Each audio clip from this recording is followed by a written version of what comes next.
Talvez aquilo que Vinland Saga mais se propõe a fazer durante os episódios iniciais da primeira temporada é te inserir nesse contexto nórdico dos anos 1000 depois de Cristo, que tinham valores morais, mitologias e regras totalmente diferentes dos que existem hoje. O anime demonstra uma civilização absolutamente dominada pela irracionalidade humana. É uma sociedade em que a busca constante por glória supera qualquer outro tipo de expectativa ou sentimento, e eles acreditam que essa suposta glória só pode ser alcançada por meio de uma morte heróica em um campo de batalha, enquanto você lutava para conquistar riquezas para sua família ou território para o reino que você obedece. E nessa sociedade em que existe apenas esse tipo de glória, certas dimensões da experiência humana começam a não fazer sentido direito, começam a não ter lugar para existir. Uma dessas coisas que não faz sentido nessa sociedade, por exemplo, é a empatia. A empatia é vista como uma fraqueza no mundo de Vinland Saga. Os personagens reagem com estranheza e desaprovação quando testemunham qualquer tipo de empatia que se estenda a alguém que não é da sua família, por exemplo. No primeiro episódio mesmo tem uma cena bem interessante em que a irmã do Thorfinn sugere pra família que eles comprem um escravo pra ajudar eles a cuidar da casa e tal, e o Thor rejeita imediatamente essa ideia. Ele não quer ter um escravo de jeito nenhum, porque ele não é esse tipo de pessoa. E as pessoas ao redor dele reagem com estranheza. Nossa, como assim você não quer ter um escravo? Porque nessa época da história da humanidade, ter um escravo não era errado, não era imoral ter pessoas como propriedade, que não recebem salário, direitos ou voz, e apenas tem que te obedecer cegamente porque ela literalmente pertence a você. Portanto, esse tipo de empatia que o Thor tem por pessoas escravizadas literalmente não faz sentido. É uma empatia que não tem espaço nesse mundo. Só que além desse mundo se estranhar quando presencia qualquer tipo de empatia, ele não se contenta só com isso. O mundo de Vinland Saga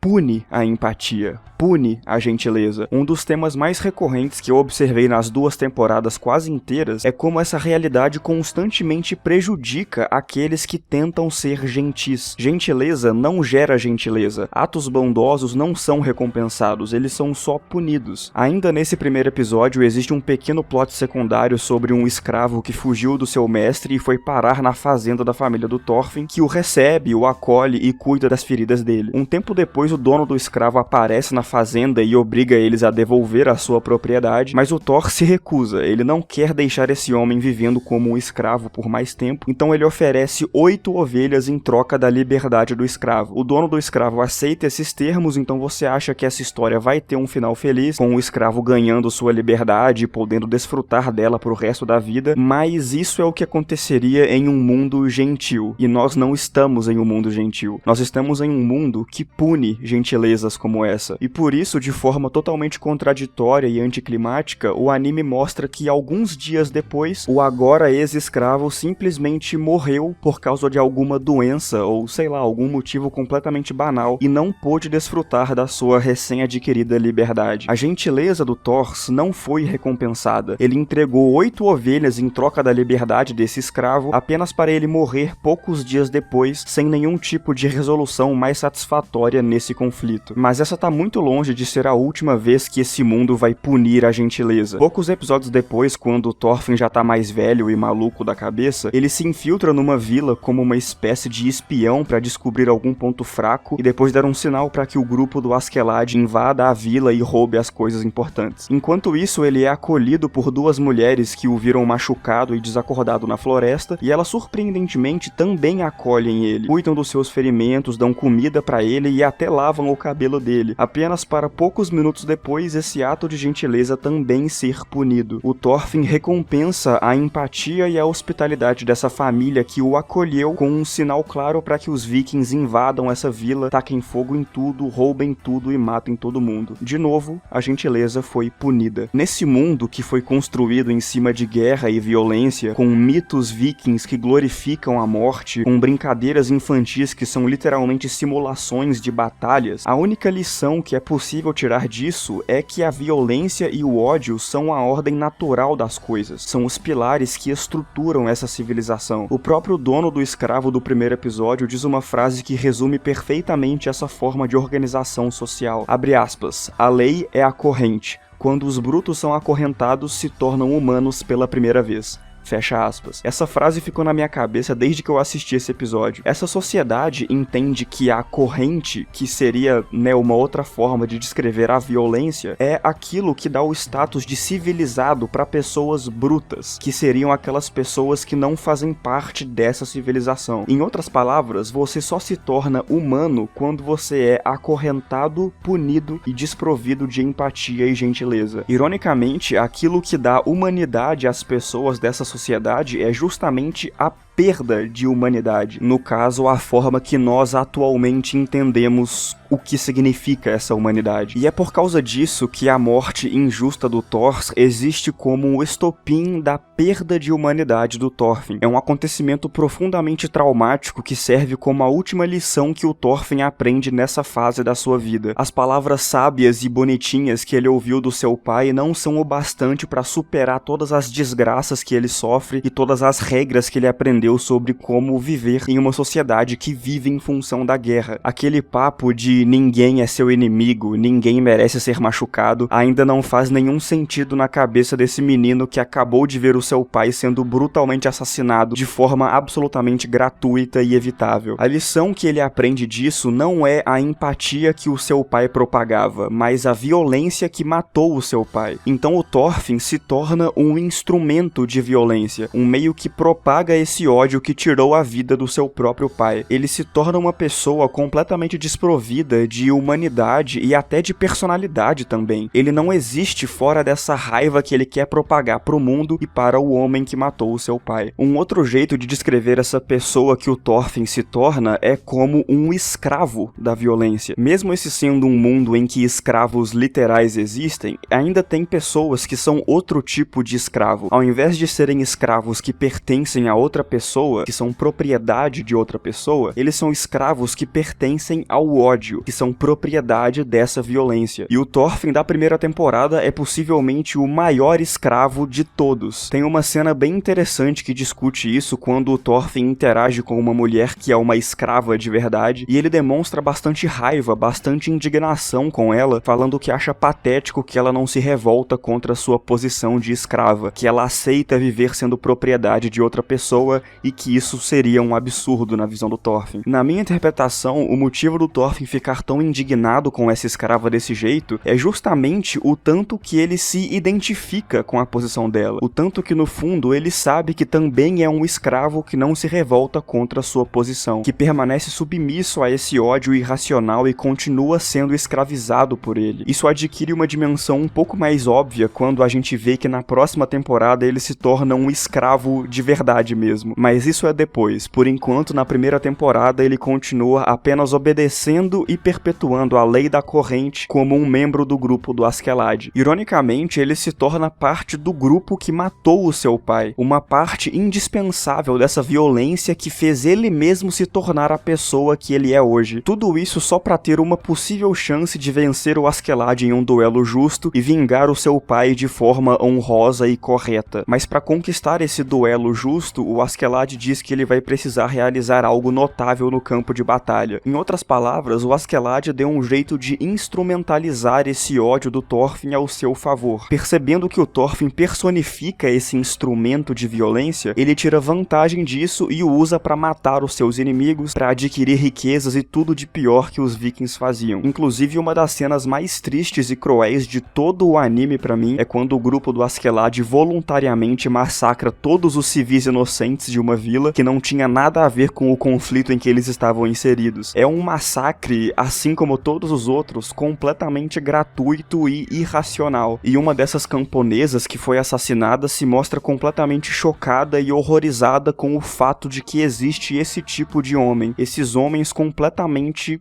cruéis e desumanos, capazes de fazer esse tipo de coisa. Esses homens que não temem a punição divina, que não têm medo de serem punidos por Deus por cometer esse tipo de atrocidade. E eles realmente não temem essa punição divina porque eles vivem em um mundo que pune justamente o contrário disso. Eles seguem outras regras, eles obedecem a outros deuses. Esse é um comentário bem interessante que o anime faz sobre a interação entre a mitologia nórdica e a mitologia cristã. Pra mim, essa é uma das coisas mais legais desse período histórico, que são os vikings nórdicos que acreditam em Thor e Odin, entrando em contato com essa outra civilização que acredita em um único deus, que é o deus cristão. E esse contato entre duas mitologias diferentes sempre foi muito fascinante pra mim. Eu lembro que quando eu assisti aquela série Vikings, o meu personagem favorito de longe era o Ethelstan, justamente porque ele personificava esse contato entre as mitologias. Ele era um monge cristão que acreditava em um deus único, mas depois de ser sequestrado pelos nórdicos e eventualmente passar a fazer parte dessa outra sociedade, ele meio que troca de lado e começa a acreditar nos deuses nórdicos. E pra mim essa era de longe a melhor coisa dessa série. E em Vinland Saga também tem vários momentos que exploram a interação entre essas diferentes culturas. Por exemplo, esse momento em que os vikings discutem sobre como Thor e Odin são bem mais impressionantes e mais legais do que Jesus.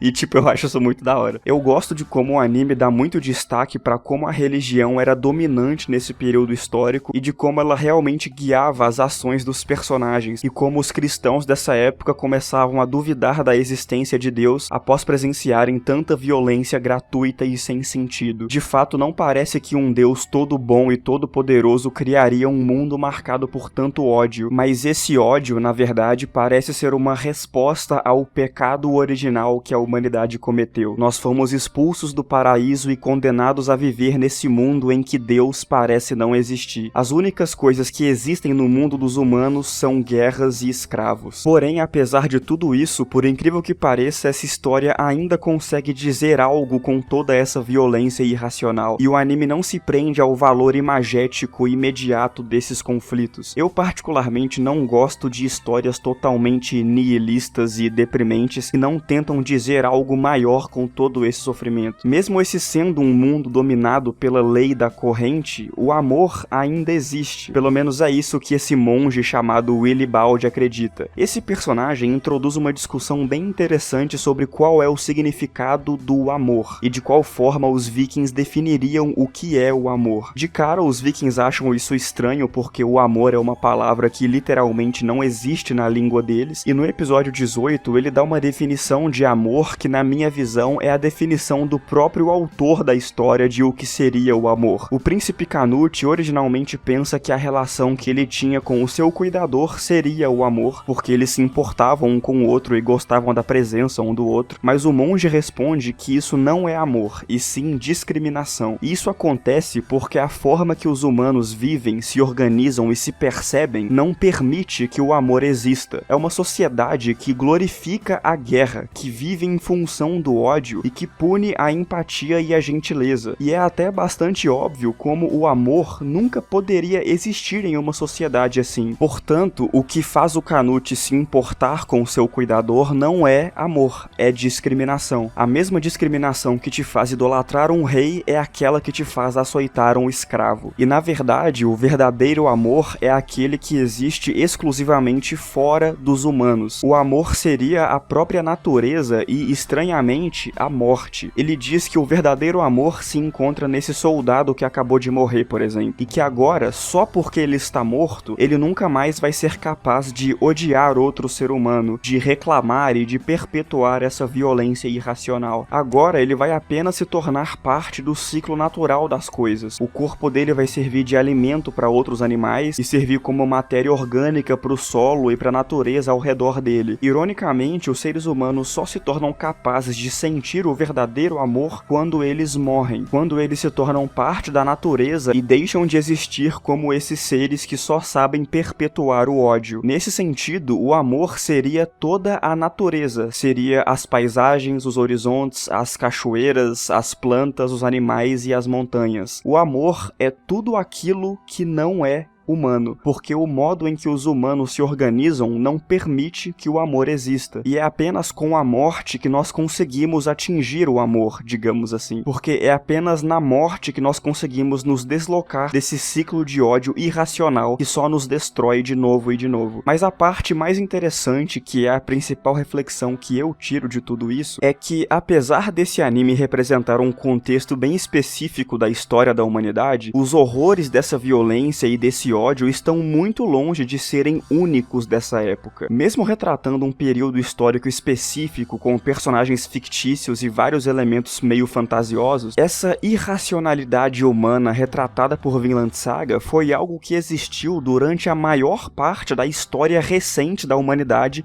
na vida real. E por história recente eu quero dizer os últimos 500 anos, porque os humanos existem há bem mais tempo do que isso. Com certeza, desde o dia em que você nasceu, você já era capaz de observar que a raça humana, apesar de se vangloriar justamente por ser racional, vive de um jeito absolutamente irracional em todos os sentidos. Parece que a nossa própria racionalidade é o motivo de nós vivermos desse jeito violento, rancoroso e sem sentido. Não tem nenhuma outra espécie de animal ou de planta que atua em prol da própria destruição igual nós fazemos. É claro que a natureza é sim marcada por violência e competição, não é como se os animais vivessem numa comuna em perfeita harmonia, mas a diferença é que os animais fazem isso justamente porque eles não são racionais como nós e eles precisam fazer isso para sobreviver. Mas nós, seres humanos, não precisamos matar uns aos outros para sobreviver. Faz muito tempo que nós conseguimos nos organizar enquanto sociedade de tal forma que esse tipo de violência é desnecessário, é irracional. Nós temos tudo o que nós precisamos para experienciar esse amor da natureza, para viver em harmonia com essa magnífica obra divina que é o planeta Terra, mas a raça humana parece que acorda todos os dias e escolhe rejeitar esse amor. Nós escolhemos odiar e machucar uns aos outros. Nós escolhemos discriminar outras pessoas porque a cor da pele delas é diferente da nossa, porque os deuses que elas acreditam são diferentes dos nossos, porque a visão de mundo delas é diferente da nossa. Durante toda a história recente da humanidade, nós escolhemos declarar guerras uns contra os outros em nome de interesses que até independem das nossas próprias vontades. Milhões de soldados são mandados para um campo de batalha para lutar uma guerra que não tem nada a ver com eles, para matar pessoas que não tem nada a ver com eles, pessoas que nem se conhecem, que nem sabem o nome uma das outras, mas que mesmo assim são ensinadas a se odiar e a se matar a troco de nada. E essa realidade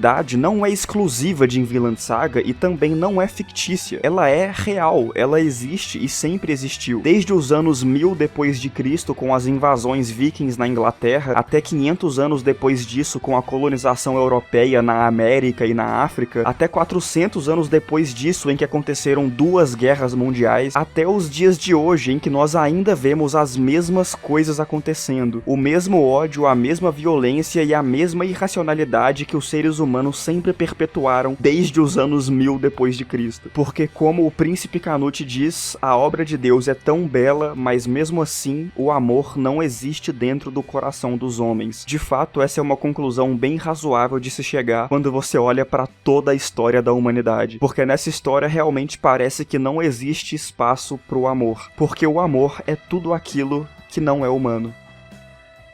E eu gosto de como o anime representa essa violência com um completo horror. Mesmo a primeira temporada às vezes se parecendo com um anime shonen comum, com um protagonista muito foda que mata todo mundo, esse é provavelmente o anime mais anti-violência que eu já vi, pelo menos. Mesmo tendo um número considerável de batalhas e de cenas de ação no geral, a história tá o tempo inteiro te mostrando que essa não é a parte em que você deve prestar atenção. Durante todo esse discurso sobre o amor que o monge e o Príncipe Canute discutem, existe um plot paralelo que é literalmente um exemplar dessa violência irracional. Ao mesmo tempo em que o anime te mostra uma lutinha shonen normal, ele tá te dizendo diretamente que você deve rejeitar essa violência, que você não deve celebrá-la, especialmente a violência que o Thorfinn representa, que de alguma forma consegue ser mais irracional que as outras. Nesse momento, ele tá enfrentando o Thorkel só pra impedir que o Askeladd morra, ou seja, ele tá lutando para defender uma pessoa que ele odeia para que ele mesmo possa matá-la. Você consegue perceber como isso não faz nenhum sentido, como tem dezenas de outras coisas mais importantes acontecendo ao redor do Thorfinn, mas ele não consegue se preocupar com nada além dessa vingança irracional. O Askeladd inclusive chega a descrever o Thorfinn como um cachorro indo atrás de ração, porque é exatamente isso que ele é. Também é interessante como o protagonista do anime permanece completamente desconectado desconectado do plot principal da história. Todos os outros personagens estão envolvidos em conspirações políticas muito maiores e mais relevantes, decidindo o futuro desses reinos da Inglaterra e tudo mais, enquanto o Thorfinn ainda só se preocupa em matar o Askeladd. E parece uma escolha meio curiosa e questionável você escrever uma história de tal forma que o protagonista é totalmente deslocado da história principal, mas eu acho que isso serve justamente para demonstrar como o Thorfinn não existe fora da própria jornada contraditória de ódio e violência. Nada mais no mundo existe, nada mais no mundo importa além da raiva que ele sente. E é por isso que eu também acho que o anime representa o Thorfinn como uma pessoa meio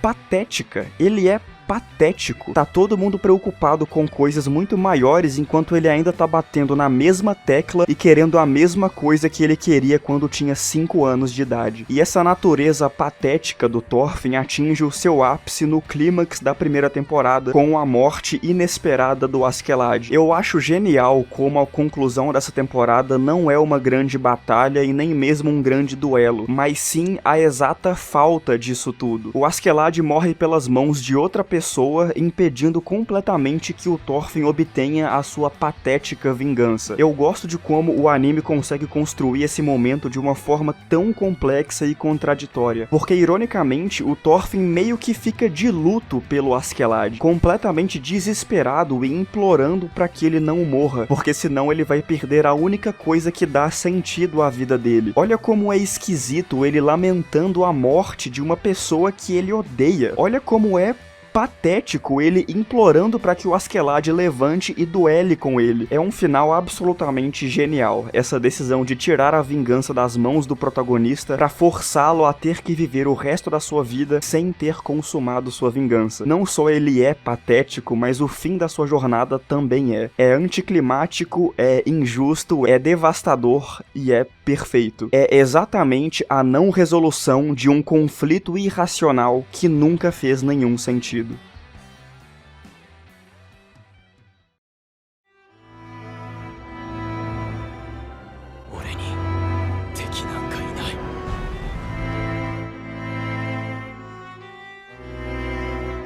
E quando começa a segunda temporada, nós nos deparamos com um Thorfinn ainda mais vazio e sem propósito. Nós descobrimos que ele agora se tornou um escravo como uma punição por ter atacado o rei, e essa posição do escravo pra mim reflete justamente o momento da jornada desse protagonista que eu comentei brevemente antes, porque um escravo é basicamente uma não pessoa, é uma propriedade sem voz, e isso serve como um capítulo mais extremo dessa jornada do Thorfinn em direção a essa escravização. Durante sua vida toda, ele foi um escravo do ódio e da violência, e agora ele é um escravo de verdade. Eu acho bem interessante como, mesmo já tendo acompanhado uma temporada inteira com o Thorfinn, nessa segunda temporada ele parece uma pessoa sem história, sem vontade, sem voz. É como se ele fosse uma folha em branco, que nem aqueles protagonistas de RPG que você cria do zero e nunca falam, tá ligado? Realmente parece que ele não tem nada, não sabe de nada e não sente nada. E é muito legal como o Thorfinn se descreve no passado, como se ele na temporada anterior fosse uma pessoa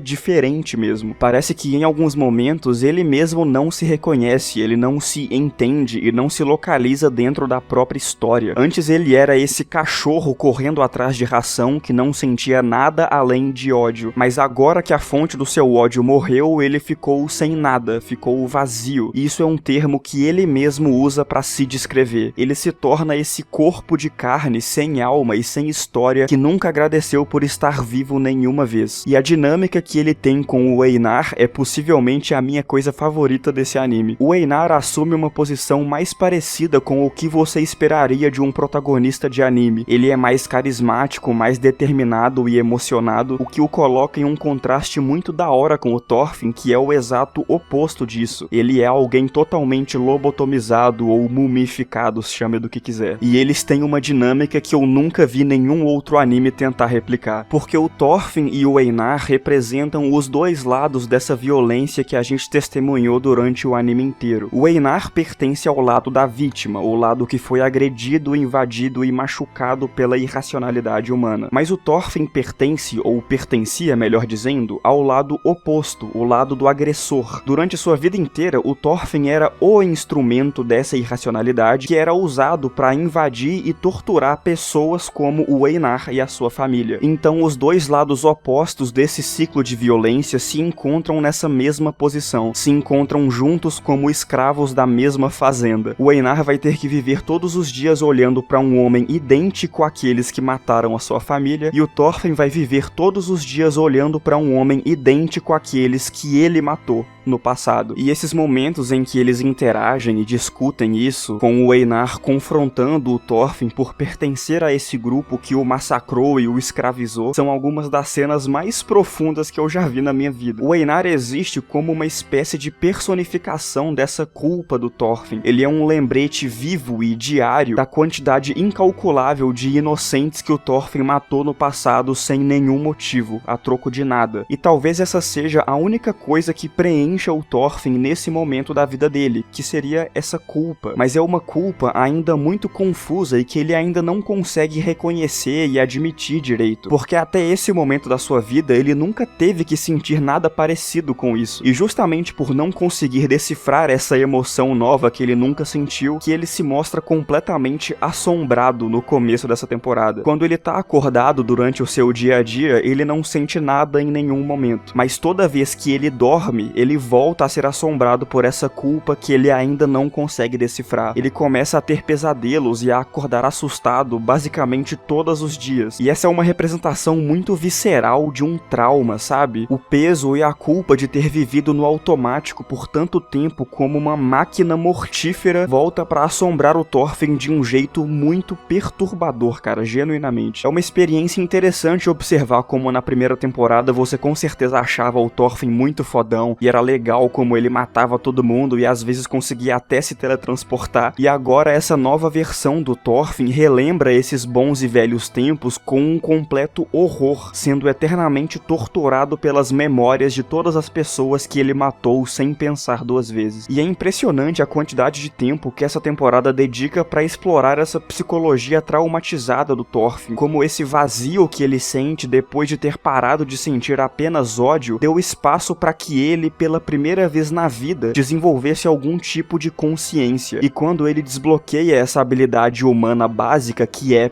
pensar, ele é finalmente confrontado com o peso de suas ações. Ele percebe que não sabia nem o nome da maioria das pessoas que ele matou, e ele se questiona como é possível que ele tenha um motivo para matar uma pessoa que ele não sabe nem o nome. Como é possível matar centenas de pessoas sem nenhum motivo? É apenas nesse momento que as palavras do seu pai de tantos anos atrás começam a fazer algum sentido. É só agora que ele percebe que ele nunca precisou machucar ninguém, e o Einar desempenha um papel muito importante nesse amadurecimento do Thorfinn, porque o Einar ocupa essa posição de ser um dos civis inocentes que poderia ter sido morto pelo Thorfinn no passado, mas dessa vez é um inocente que ele sabe que tem um nome, que tem voz e história, e que realmente não merece ser machucado. Ele é uma pessoa agradável, divertida e que ajuda o Thorfinn em diversos momentos. E por que você iria querer machucar alguém agradável, divertido e que te ajuda? Ele não merece ser machucado,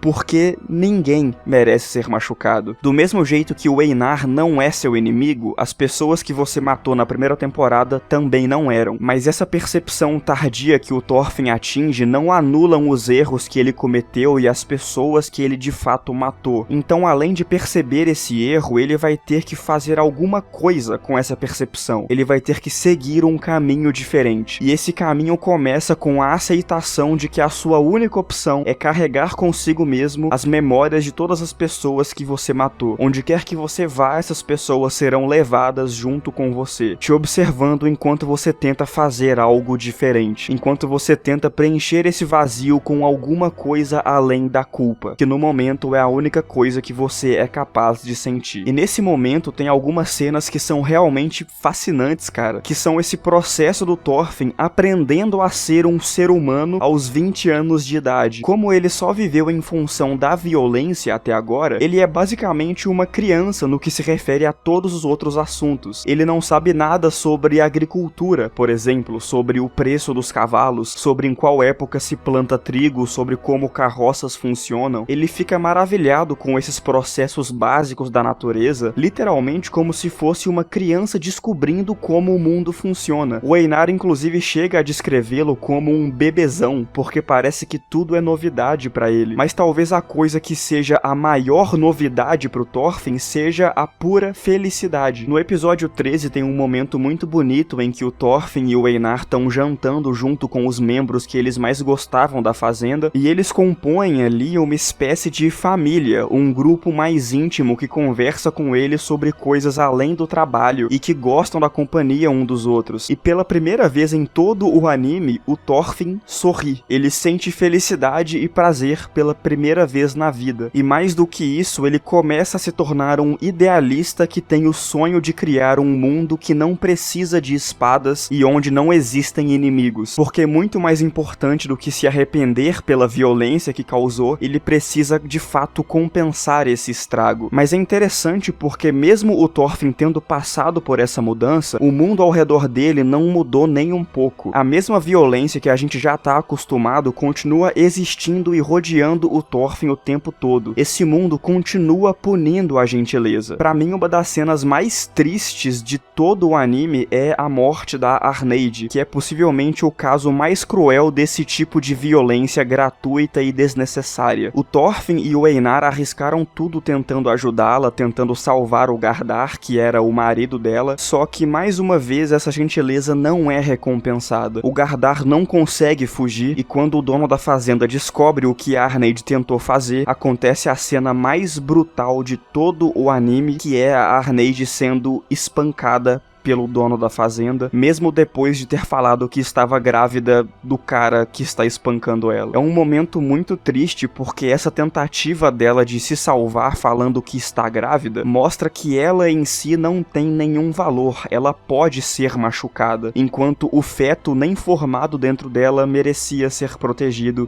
e ela não. Só que mesmo assim ele não se importa e continua machucando ela, o que é uma cena absolutamente brutal e muito difícil de assistir, sinceramente. E poucos minutos depois ela morre como consequência dessas agressões, que é uma das mortes mais injustas e revoltantes de toda essa história. É o caso mais cruel de todo o anime que te mostra que gentileza não gera gentileza mesmo. Todos os esforços dos dois protagonistas para ajudarem essa mulher não resultou em nada. Ela apenas morreu de forma totalmente anticlimática. E pra mim esse momento não é nem um pouco gratuito. Ele serve como uma prova de que mudar individualmente não é o bastante pro Thorfinn, porque esse tipo de violência injusta e irracional continua existindo. Não basta se arrepender, você tem que fazer alguma coisa, você tem que mudar o mundo. E é com essa percepção de que ele tem que mudar o mundo que ele finalmente decide se envolver nos conflitos políticos que estão prestes a invadir a fazenda. Resumidamente, o agora rei Canute está prestes a invadir e confiscar a fazenda como uma forma de adquirir riqueza para continuar expandindo o seu império e o seu exército. E os donos da fazenda planejam organizar um pequeno exército para impedir que isso aconteça. Basicamente, um bando de camponeses e de fazendeiro toparam comprar uma briga contra o exército real. E é mais um claro exemplo desse tipo de conflito totalmente ilógico de centenas de pessoas que não se conhecem indo se matar por nenhum motivo. E a forma que o Thorfinn pretende impedir que isso aconteça existe como a conclusão perfeita para o seu arco de se tornar um verdadeiro guerreiro. Se lembrando daquelas sábias palavras do seu pai sobre como um verdadeiro guerreiro não precisa de uma espada, é essa mentalidade que ele vai usar para impedir que aconteça mais um massacre. Ele confronta o exército real e demanda uma reunião direta com o rei para tentar impedir que ele confisque a fazenda. Só que os soldados obviamente não permitem que isso aconteça, até que eles chegam em um acordo. Se o Thorfinn conseguir não morrer depois de tomar 100 socos, ele vai ter o direito de conversar com o rei, enquanto os soldados apostam em quantos socos vai levar para nocautear ele. E eu acho brilhante impressionante como a história consegue criar essa situação de tal forma que seja a conclusão perfeita pro arco do Thorfinn. A forma que ele usa para resolver esse conflito é aquela de um verdadeiro guerreiro, aquela que não precisa de uma espada. Depois de ter sido esse instrumento de violência irracional por tanto tempo, ele evolui para esse verdadeiro guerreiro que literalmente toma 100 socos na cara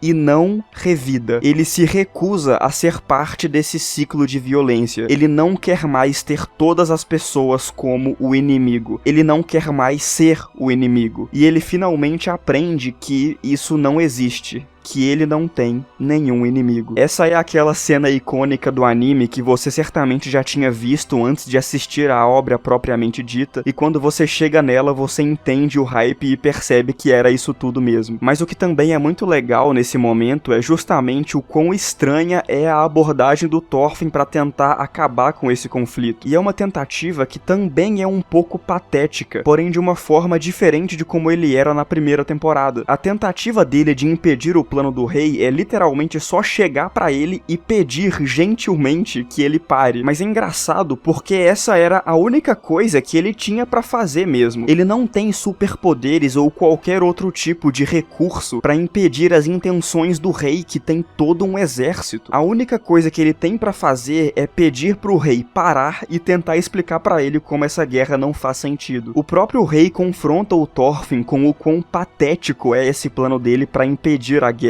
e pergunta o que ele vai fazer caso o rei simplesmente recuse o seu pedido. E nesse momento acontece outra virada de chave crucial na jornada do Thorfinn. Bem no começo do anime, o Thorfinn descobre que os seus antepassados fugiram para esse lugar onde ele mora hoje como uma tentativa de se distanciar da guerra e alcançar um lugar mais seguro onde esse tipo de coisa não existe. E durante a sua infância, ele não gostava dos seus antepassados por terem feito isso. Ele dizia que se sentia envergonhado por ser descendente de um grupo que fugiu da guerra desse jeito. Mas agora, 48 episódios depois, ele aprende mais uma lição com esses antepassados que antes o faziam sentir vergonha. Ele responde pro rei que caso ele recuse o seu pedido, ele vai simplesmente fugir. Fugir para um lugar onde o rei não o alcance por enquanto, e quando o exército do rei chegar lá, ele vai continuar fugindo de novo e de novo para algum lugar distante em que ele não seja atingido por essa guerra. Agora, ao invés de se envergonhar porque os seus antepassados eram covardes, ele entende que eles tomaram, na verdade, a decisão mais correta de todas. Quando você se depara com esse tipo de situação, com esse tipo de guerra irracional que você não consegue impedir, a sua única opção é fugir mesmo. Você não tem a capacidade de impedir um exército de um rei, então a sua única opção é fugir. E o Thorfinn admite isso. Ele vai fugir. E talvez o fato desse pedido do Thorfinn ser tão honesto, genuíno e patético seja justamente o motivo de por que o rei acata o pedido dele e interrompe a guerra. Pela primeira vez em todo o anime, a gentileza é recompensada. Quando o Thorfinn se torna um verdadeiro guerreiro, ele é capaz de impedir todo um exército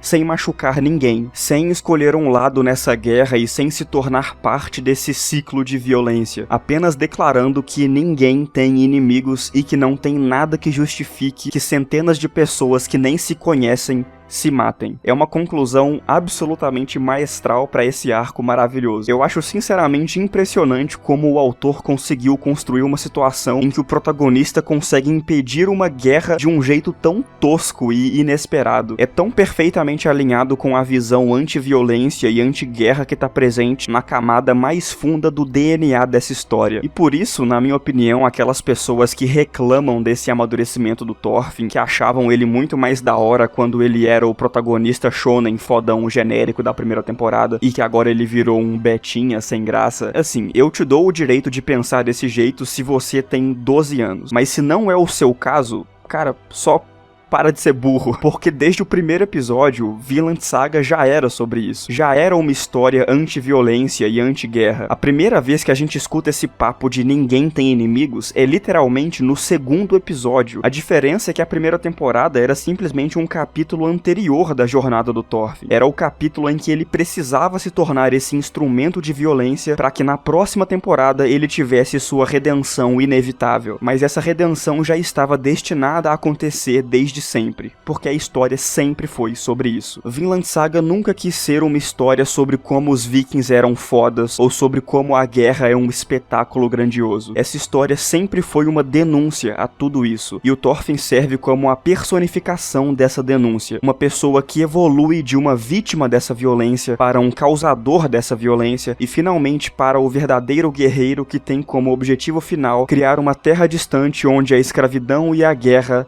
não existem.